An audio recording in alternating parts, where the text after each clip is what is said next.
খায়া দিমু।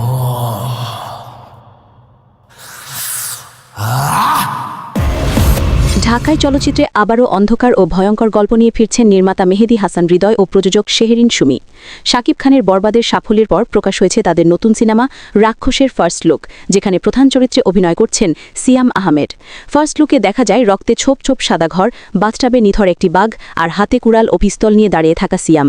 বিষণ্ণ ও ধ্বংসাত্মক অভিব্যক্তিতে দাঁতে ধরা গোলাপ, সব মিলিয়ে স্পষ্ট রাক্ষস কোনো সাধারণ গল্প নয়।